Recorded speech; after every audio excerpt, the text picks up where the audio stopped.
Muito bem, 8h31, vamos começar nosso bate-papo de hoje com a presença da irmã Gina aqui conosco. A irmã Jailde está pela cidade, mas não pode estar por aqui. Vai estar por aqui daqui a pouco, né? Deve chegar daqui a pouquinho. A irmã Áurea não está muito bem de saúde, não tem podido vir, né? O pessoal que está em casa neste ou em outro horário, que Deus abençoe o seu dia. Hoje nós vamos falar sobre a história de Manassés. Vamos fazer uma coisa diferente. Eu estou transmitindo a live, mas depois eu vou transmitir um vídeo que já está produzido anteriormente, com um estudo mais completo, e também uma mensagem sobre o rei Manassés, né, que é o tema de hoje, né. Nós gostaríamos de estar inaugurando uma nova fase com esse tipo de trabalho já gravado antecipadamente e usar o tempo aqui presencialmente para a gente poder bater um papo sobre aquilo que a gente já por antecedência tenha publicado, né? Eu não cheguei a publicar por antecedência, vou publicar daqui a pouco aqui no Facebook, mas ele já está no YouTube, já foi produzido e encaminhado ontem. Depois eu passo o link para que o pessoal possa acompanhar pelo grupo, né? Eu passei um link de uma mensagem rápida sobre o rei Manassés. Há também um link de um estudo um pouco mais longo, né? E eu passei também um vídeo sobre que você encontra na internet, que é um estudo mais profundo sobre o rei Manassés. Tem um outro ainda melhor, mas com uma duração longa, que eu também posso depois passar o link no grupo para que você possa se aprofundar um pouco mais. Hoje vamos ver, como já falamos, a história de Manassés, filho do rei Ezequias e da rainha Ezibá, né? E Manassés foi considerado um rei perverso, um rei que desagradou profundamente ao Senhor. Vamos antes fazer a nossa oração, como é de nosso costume, porque estaremos estudando a palavra de Deus hoje em 2 Reis, capítulo 21. Você que já quiser abrir a sua Bíblia aí, 2 Reis, capítulo 21, e 2 Crônicas, capítulo 33 também, né? São dois relatos bíblicos, né? A partir desse capítulo, né? Desses capítulos.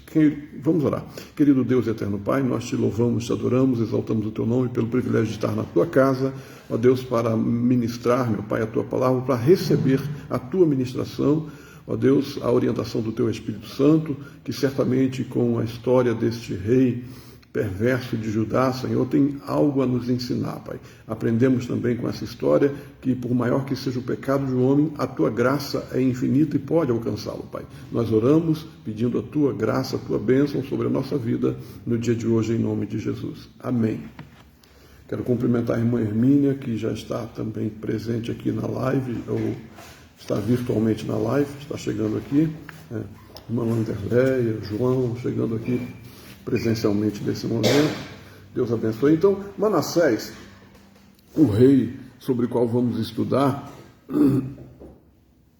ele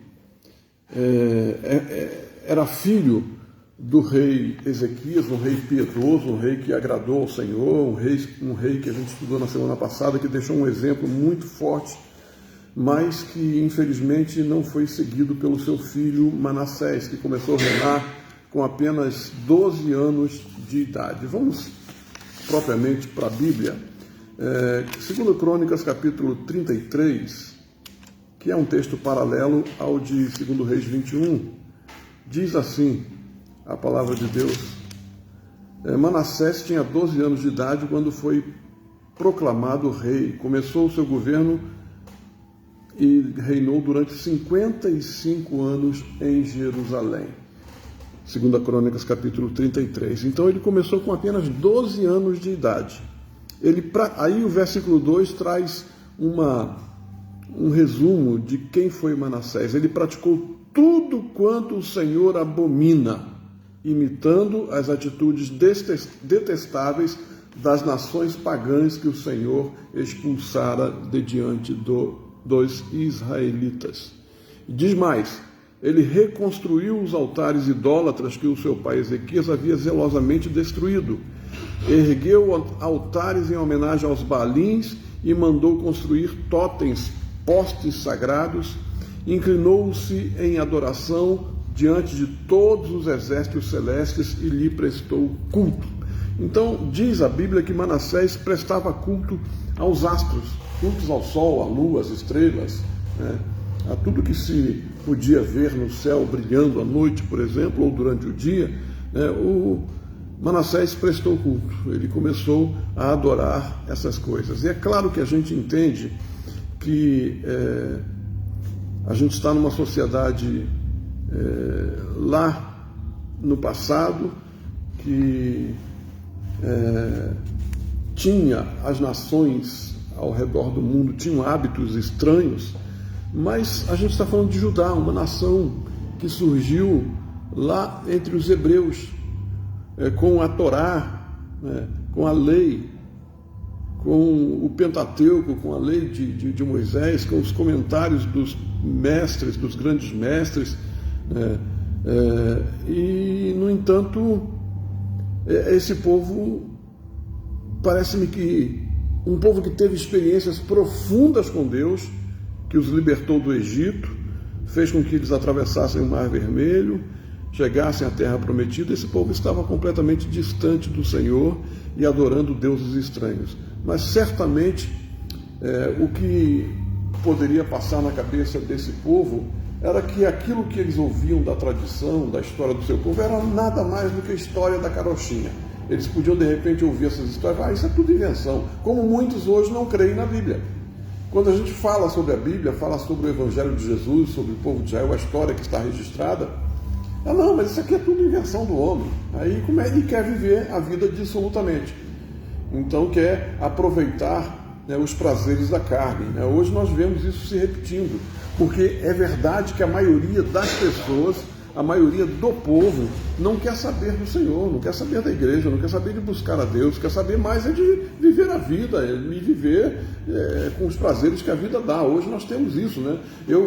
Nós vivemos momentos hoje que eu confesso para vocês, eu não cheguei a imaginar que a gente chegaria a momentos como esse.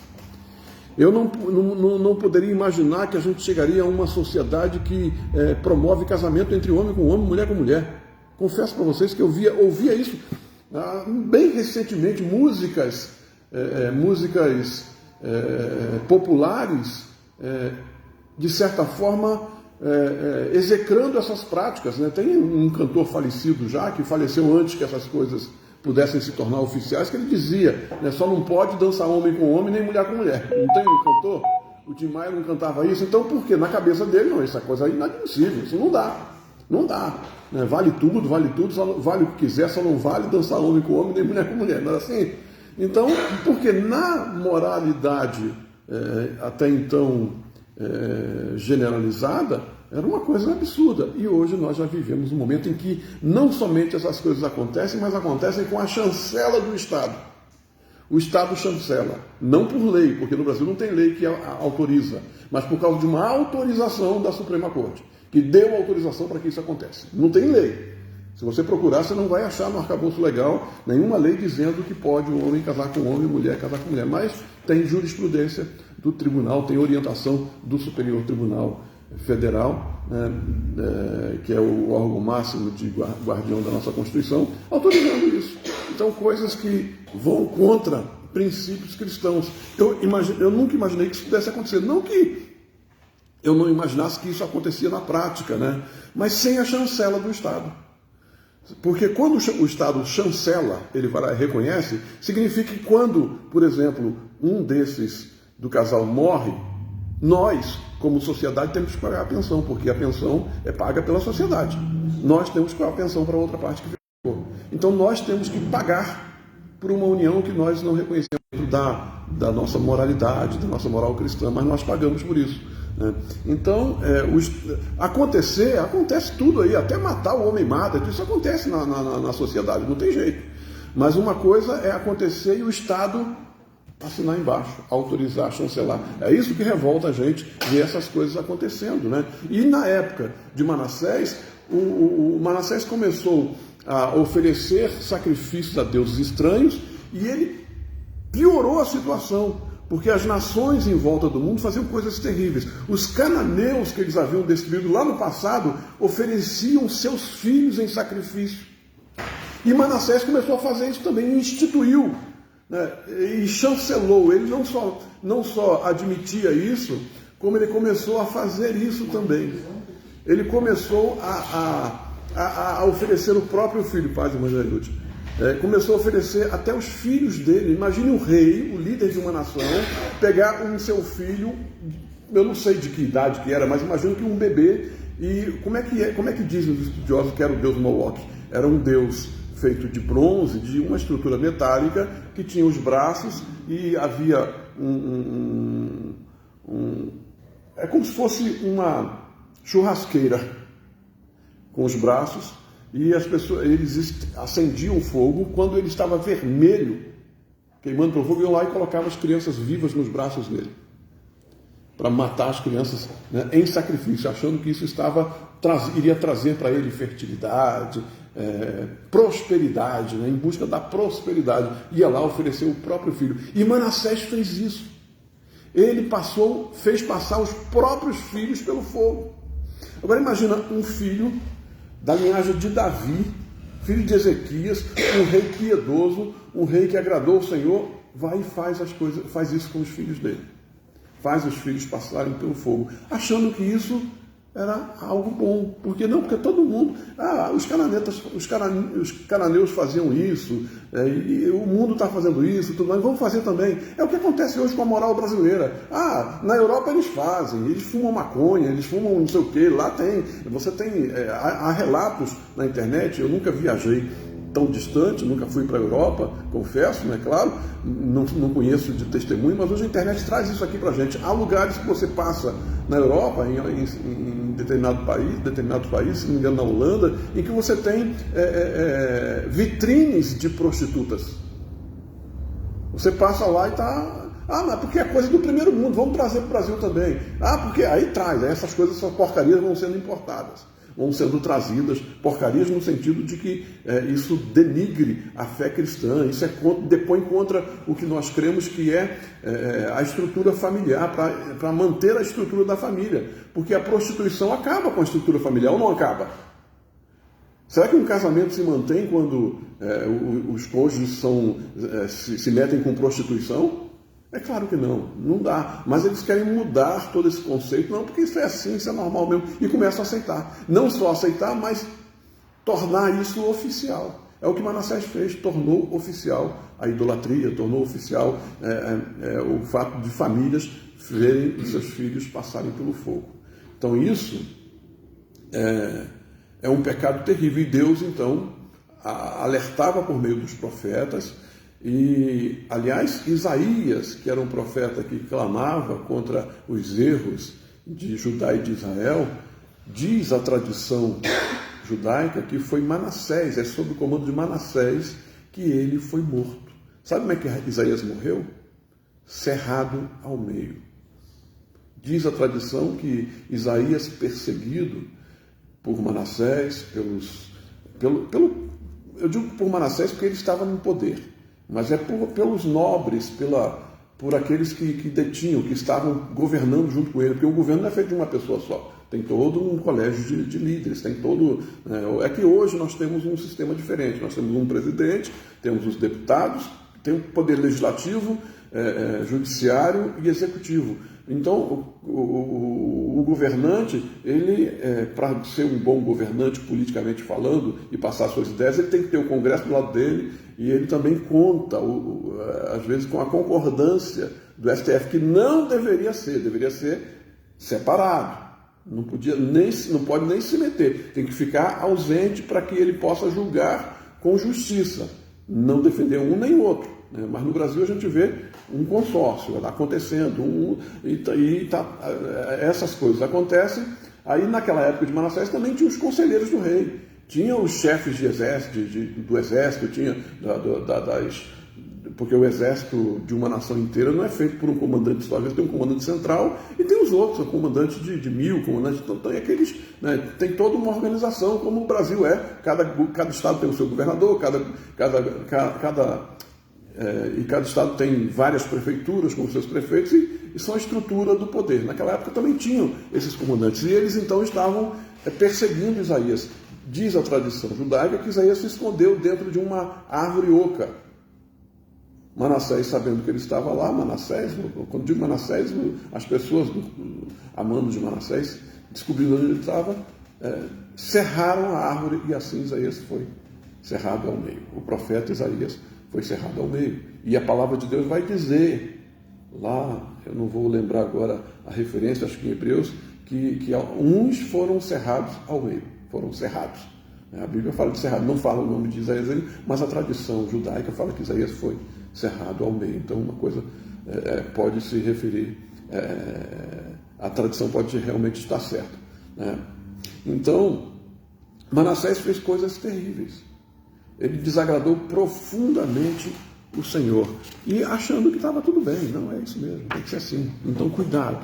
O pecado, ele engana, ele seduz as pessoas e elas acabam se levando e praticando normalmente. Imagine, com naturalidade, as pessoas falam, não, nós precisamos de uma boa colheita no próximo ano. Então vamos fazer o seguinte, vamos pegar o nosso filho e vamos oferecer para o Moloque? Vamos lá, porque a gente... Imagine, pegar o próprio filho e oferecer em sacrifício a um Deus, achando que aquilo ali vai resolver o problema dele, achando que assim ele vai prosperar, assim ele vai conseguir. Hoje as coisas acontecem de forma diferente. Nós vivemos uma sociedade mais humanizada, digamos assim, mas ainda assim existem práticas espúrias, existem práticas que são condenáveis pelo Senhor. Pessoas fazem coisas que desagradam o Senhor. A gente precisa ter todo o cuidado para conduzir a nossa vida de forma que o Senhor se agrade da maneira como estamos vivendo. Então, ele foi o monarca mais longevo da história de Judá, porque ele reinou por 55 anos. Ninguém foi rei durante tanto tempo quanto ele. O pior rei foi o rei por mais tempo. Isso também é uma prova de que não é porque a pessoa está muito tempo no poder que a pessoa está sendo um bom rei. Não é porque a pessoa está muito tempo no poder que ela está tendo a aprovação de Deus. Não é porque está sendo muito tempo no poder que Deus está satisfeito. Muitas vezes Deus permite exatamente para trazer juízo sobre o povo. Eu vou deixar esse camarada lá porque o povo precisa acordar. O povo vai sofrer com os maus atos dele, exatamente para que o povo possa se voltar a mim. E o povo de Israel acabou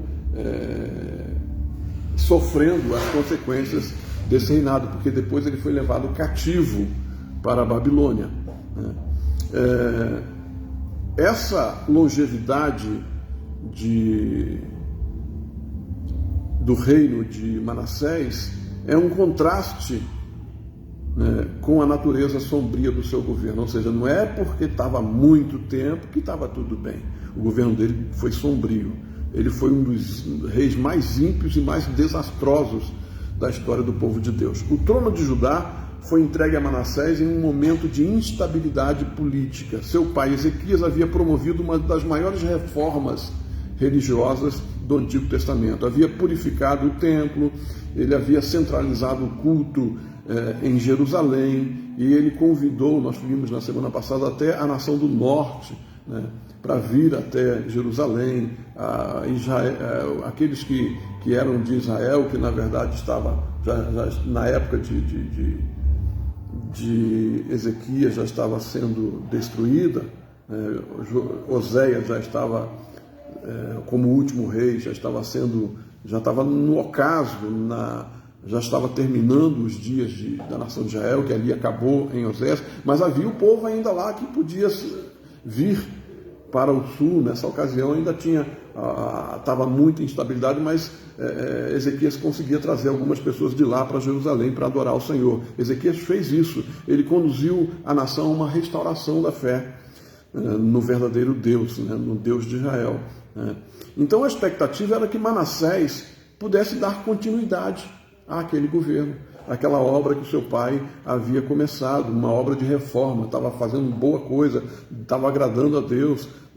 A gente estudou na semana passada, Ezequias, ele alcançou a benevolência de Deus. Deus havia dito que ele ia morrer, ele pediu a misericórdia e Deus concedeu a ele a misericórdia e deu mais 15 anos de vida. A gente vê a história do rei Isaías profetizando na vida de Ezequias. E Manassés nasce exatamente depois, nesse período novo da vida de Ezequias. Mas Manassés, que deveria dar continuidade a esse trabalho de Ezequias, não faz isso. Ele faz exatamente o contrário, né? Ele, em vez de seguir o seu pai, ele segue as coisas do mundo, ele segue o que as nações mundanas gostariam que... as práticas das nações mundanas. E é curioso que a Bíblia vai falar que ele fez pior do que os cananeus. Ele foi pior ainda. Eu imagino que a Bíblia fala que no reinado de Manassés corria sangue inocente pelas ruas. É claro que esse sangue inocente se referia a uma metáfora, por exemplo, do que do oferecimento de muitos pais de seus filhos nos sacrifícios de Moloque. Porque os filhos eram colocados vivos, então não havia derramamento de sangue do ponto de vista literal. Não matava, derramava o sangue e colocava o corpo lá, colocava vivo. Aí usa-se a expressão que o sangue daquelas crianças estavam sendo derramados pelas ruas, porque derramar sangue significa tirar a vida. Derramar sangue significa ter responsabilidade sobre aqueles que morreram. Como hoje, por exemplo, se fala que o sangue de um inocente clama a Deus diante das autoridades brasileiras. Alguém que morreu inocentemente dentro de uma prisão, sem ser julgado e tudo mais. Está se falando isso direto por aí. Então, não que tenham matado e tenha derramado o sangue. As crianças não eram mortas, o sangue era espalhado pelo chão, mas a Bíblia fala que corria sangue no sentido de que muitos inocentes foram mortos. De que forma? Entregando-os, as próprias famílias entregando-os a Moloque. Então, por conta disso, a Bíblia vai dizer que Judá praticava piores atrocidades do que as nações cananeias. Quer dizer, aquela história de que a gente tem... a gente percebe acontecer também no nosso meio pessoas que serviam ao Senhor, tinham a vida entregue ao Senhor, uma vida de testemunho, e de repente se desencaminha pelo mundo e faz coisa pior do que as pessoas do mundo.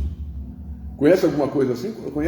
Já conhece algum testemunho assim? Já ouviu falar? Se você não precisa fazer muito esforço para a gente imaginar. Infelizmente, se você procurar dentre quadrilhas, dentre pessoas integrantes do PCC, do Comando Vermelho, você vai encontrar filho de crente.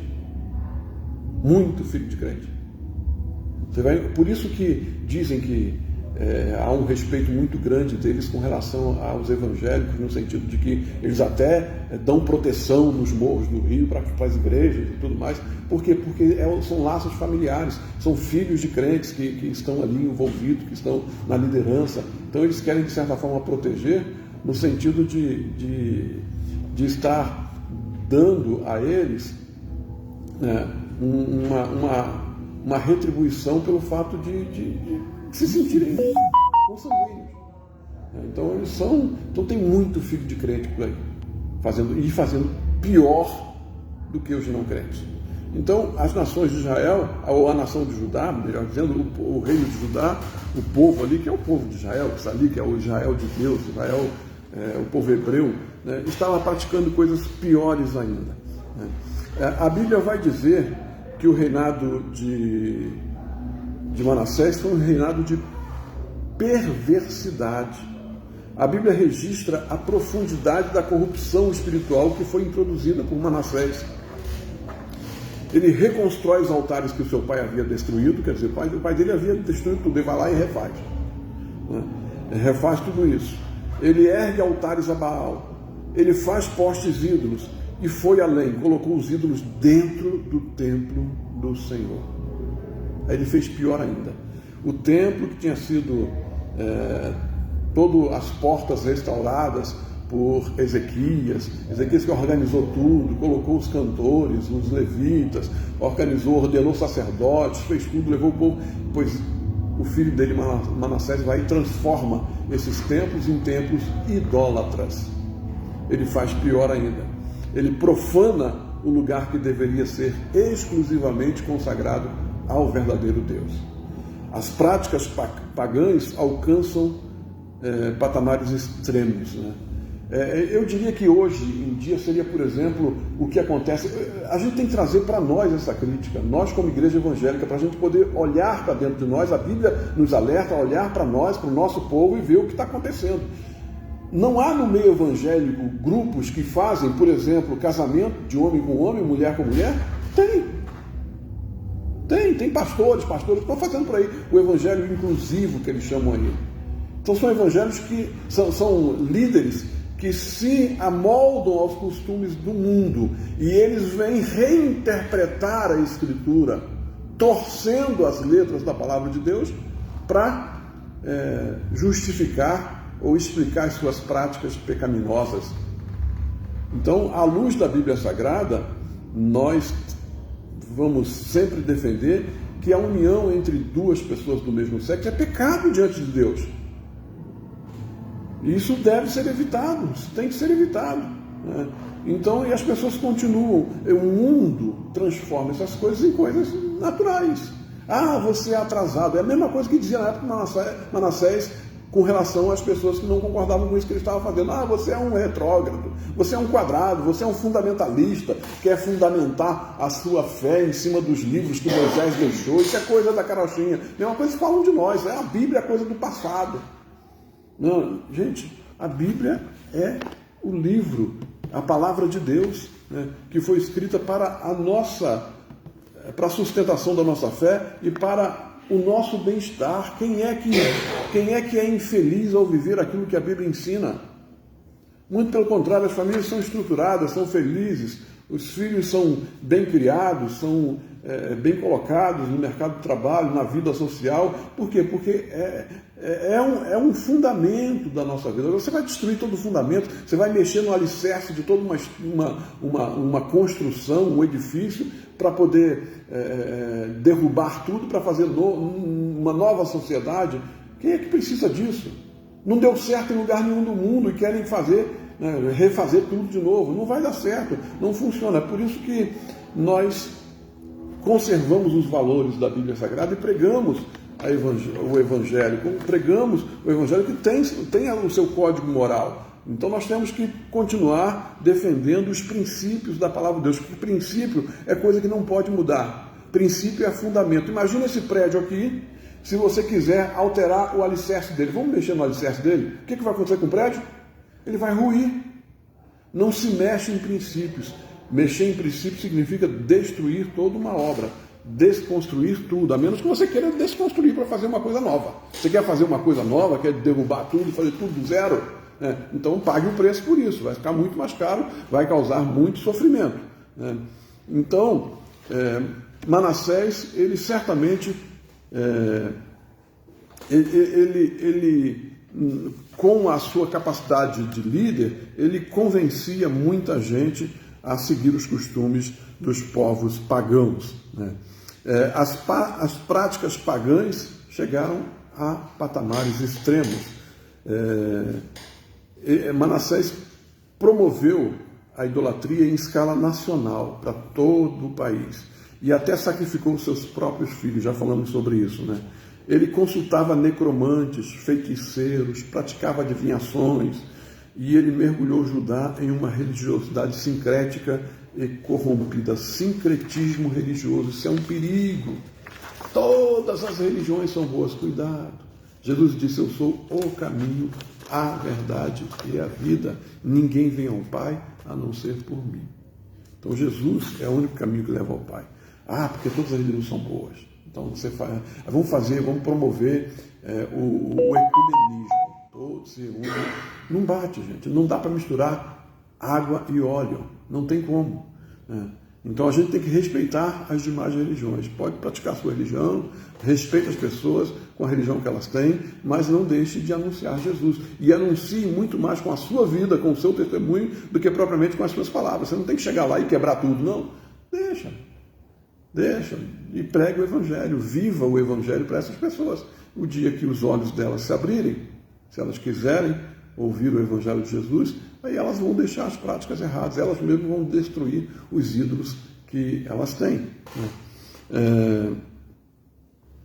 Então, o período em que Manassés reinou foi um período de apostasia coletiva. O povo, sob a influência do rei, abandona a lei do Senhor e se entrega às práticas detestáveis das nações pagãs. Os profetas enviados por Deus denunciavam a situação, mas as suas vozes eram rejeitadas. Deus sempre levanta profetas, sempre levanta homens ou mulheres, alguém que está dando um alerta para a nação. Mas a gente vê que muitos deles são execrados pela nação, muitos não querem dar ouvidos. E Isaías foi um desses. A nação judaica associa a morte de Isaías ao reinado de Manassés, já falamos sobre isso. Isaías acabou sendo perseguido e morto porque ele estava denunciando o erro de Manassés. Mas aí acontece algo fantástico na história de Manassés. A história de Manassés é terrível, ele passou momentos terríveis, levou o povo ao pecado, mas apesar dessa obstinação dele, a disciplina de Deus veio e alcançou ele. Porque a disciplina vem, mais cedo ou mais tarde. A disciplina vem. O juízo de Deus vem sobre ele. Qual foi o juízo de Deus? Ele foi preso por ordens da Assíria. Foram colocados ganchos nele. Há figuras que mostram ele como se fosse um gado, com argola no nariz e uma corda, corrente no pescoço. Ele foi arrastado. E ele acabou sendo preso e levado para o cativeiro. Foi o juízo de Deus. Deus permitiu que o juízo se levantasse. Deus permite, muitas vezes, que uma nação mais poderosa venha e exerça alguma coisa, alguma autoridade dentro, ainda que você possa questionar, porque a Síria estava invadindo. Mas isso é imperialismo, está querendo tomar, está tudo errado, está invadindo. Porque quando você vê uma guerra, por exemplo, da Rússia contra a Ucrânia, e você vê lá que é como se fosse um assalto no nosso dia a dia. Porque quando você é assaltado por alguém põe uma arma na sua cabeça e você é obrigado a entregar os bens. Não é assim? Então vem um exército mais poderoso, entra lá, você tem que me dar esse pedaço de terra. E você vai e entrega. E ainda fala assim, no acordo que você faz, a Bíblia vai contar muitos acordos que Israel fez com nações que vinham invadir. Não, nós vamos te pagar X. E a nação vai e paga em dinheiro ou em produtos e tudo para não sofrer mais o ataque daquelas outras nações. Isso é um assalto.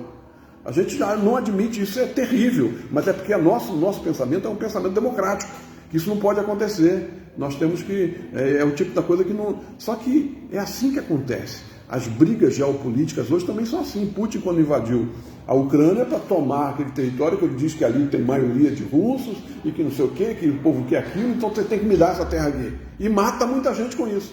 Aí o que eles fazem?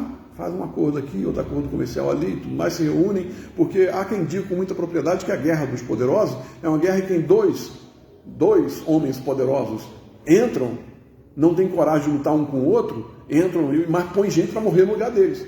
Muitos jovens morrem nessas guerras, muitos inocentes morrem. Quantos morrem no conflito de Israel e Gaza? Israel e os palestinos, mas o presidente está lá salvo. Ele está lá, ele está botando todo mundo para brigar, mas ele mesmo não está lá na luta, não está na frente de batalha. Infelizmente, é assim que acontece, sempre foi assim. As guerras acontecem assim. Então, Manassés foi preso. A nação assíria veio, invadiu tudo, e tomou e levou, porque Deus permitiu que isso acontecesse por causa do pecado que eles estavam cometendo. O juízo de Deus vem, e na nossa vida também vem, se nós não nos arrependermos. E às vezes vem sob a forma de uma doença, sob a forma de uma perda na família, sob a forma de desemprego, uma crise se abate sobre nós, a gente tem que parar e pensar, peraí, será que o que eu fiz de errado? É Deus que está me provando ou realmente eu errei no passado? Quem de nós pode dizer que nunca sofreu é que humanamente a gente fala de um castigo de Deus, Eu não gosto muito dessa expressão, que Deus não castiga, Ele prova a quem Ele ama. Ele permite que algo se abata sobre a nossa vida para nos puxar para o caminho certo. O que Manassés fez depois que foi preso? Lá no cativeiro, dentro da cadeia, acorrentado, ele começou a se lembrar do pai dele, certamente, dos ensinamentos, e ele se arrependeu dos seus erros. Aqui que é fantástica a história de Manassés, porque a graça de Deus se manifesta sobre ele quando ele se arrepende. Quando Deus encontra um coração arrependido, Deus começa a fazer morada nele. Manassés, que havia feito passar os seus próprios filhos pelo fogo, agora se arrepende. Mas para se arrepender ele precisou, quem não vem pelo amor, vem pela dor. Não é isso que o ditado, isso não está na Bíblia, mas é um ditado que tem base em histórias bíblicas. Não veio pelo amor, então você veio pela dor. Eu vou permitir que você seja preso, vai ser jogado no calabouço e lá você vai se arrepender, vai confessar os seus pecados e aí eu vou manifestar minha graça sobre você. Foi assim que Deus fez com ele.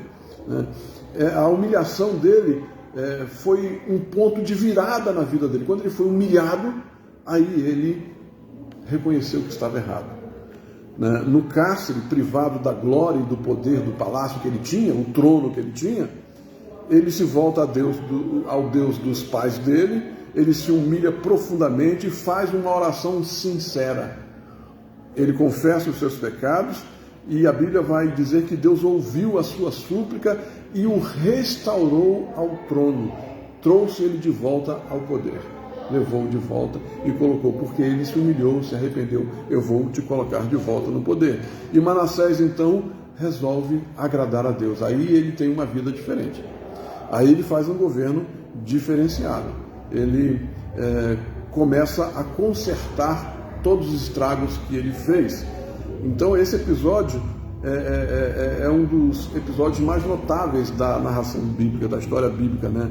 Porque revela que a graça de Deus pode alcançar até o mais terrível dos pecadores. Aquele que passou os seus filhos pelo fogo pode ser alcançado. Deus transforma a vida das pessoas quando ele encontra uma morada, quando ele encontra um coração sincero e arrependido pelos erros que fez. Não tem como consertar o passado. Mas o que diz a Bíblia é que o passado fica para trás. Deus não se lembra mais, esquece. Esquece seu passado que você fez.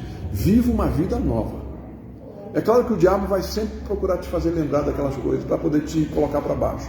Mas você precisa continuar a sua caminhada e falar, graças a Deus que me justifica, me purifica de todo pecado. O Senhor Jesus já me purificou de todo pecado. Amém? Sigamos para frente, não vou mais errar. Manassés fez isso. Ele, de volta ao poder, buscou corrigir parte dos erros, o que ele conseguiu corrigir. Ele remove os deuses estranhos, retira os ídolos do templo, restaura o altar do Senhor e ordena o povo que adore somente ao Senhor, Deus de Israel. Mas o estrago espiritual já tinha sido feito na nação. A corrupção que ele havia introduzido nos dias dele já estava contribuindo para a futura destruição de Jerusalém. E não tem jeito. Mais na frente a nação vai pagar. Porque aquilo que ele fez durante os erros dele, ele deixou muita coisa errada. Ele não conseguiu consertar tudo. Ele se consertou, procurou consertar alguma coisa, mas o estrago tinha sido muito grande. E o povo vai pagar por esses estragos. O povo paga pelos estragos dos seus líderes. Os seus líderes erram, mesmo que se arrependam e Deus perdoe e coloque de volta no lugar, os erros vão ficar por aí e o povo vai sofrer as consequências dos erros.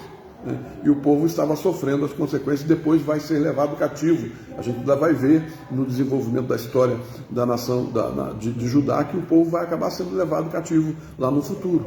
Mas Manassés se volta, né, para o Senhor. E Manassés morre em Jerusalém por volta do ano 642, depois de 55 anos de reinado.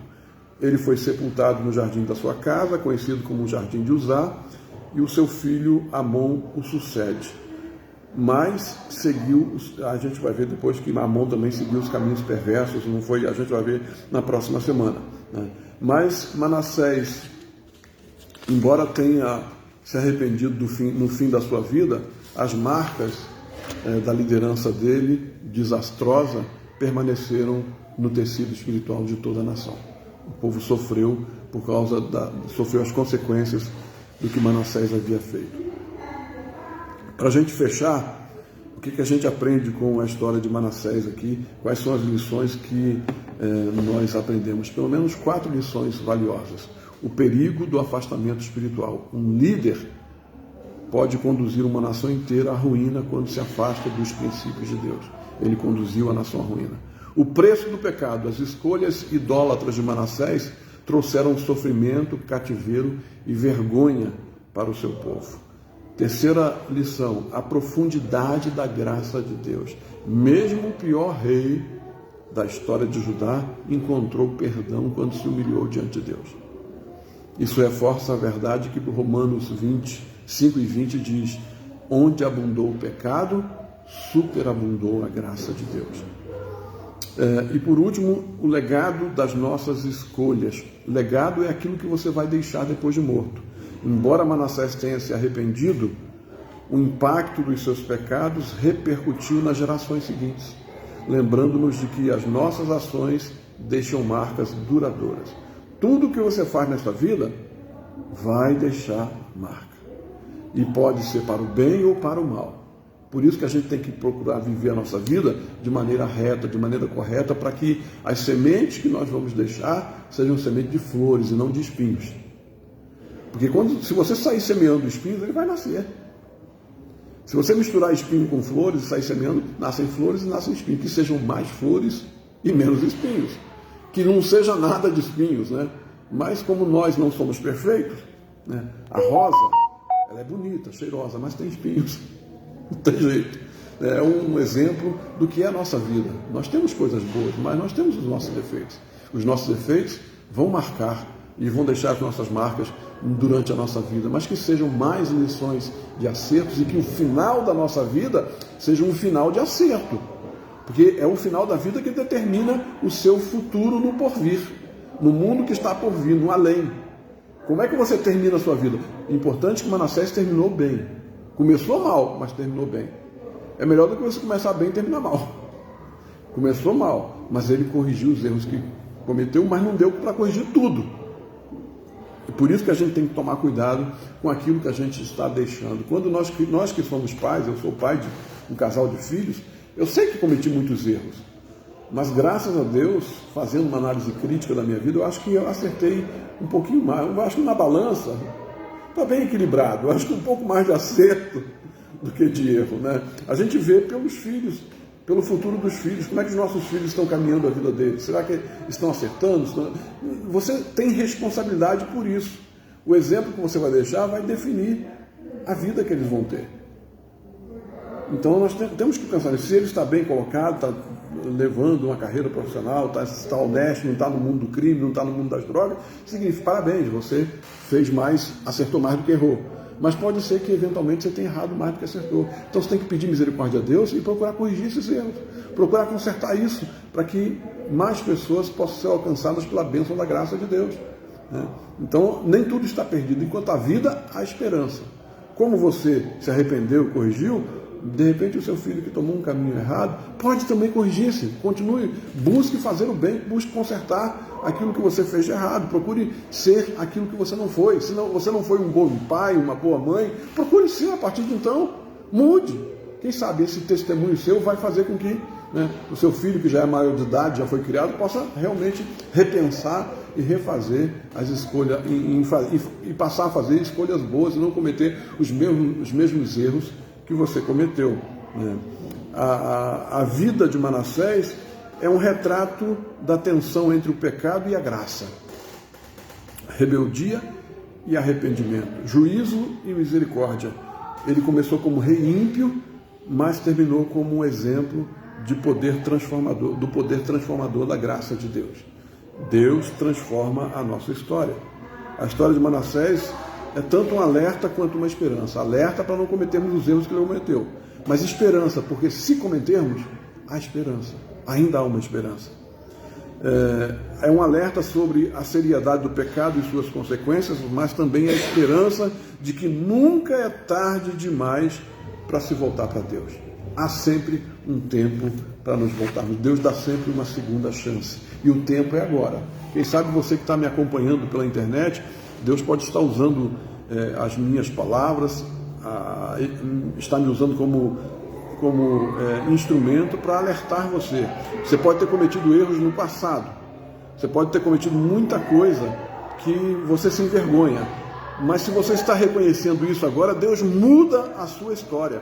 Basta que você confesse a Ele, confesse seus pecados e dê continuidade à sua vida, vivendo agora uma nova vida, buscando corrigir os erros que você cometeu. E aí sim, a sua vida será uma vida abençoada, aí você deixará um bom legado, as pessoas vão ver, ele errou, mas no final da vida ele procurou acertar. Então procure acertar a sua vida, que o Espírito Santo de Deus possa estar falando ao seu coração, creia no Senhor Jesus Cristo e será salvo tu e a tua casa. Então você pode restaurar a sua família e deixar um ótimo legado. Amém? Essa é a história de Manassés. Eu vou fazer subir depois para a nossa plataforma um estudo, o link do estudo que já está no YouTube, tem também alguma coisa aqui no TikTok, eu passo o link para vocês aí, para vocês assistirem um comentário que a gente faz sobre o reino de Manassés, algumas palavras a mais sobre isso, para fortalecer um pouco do seu conhecimento, ok?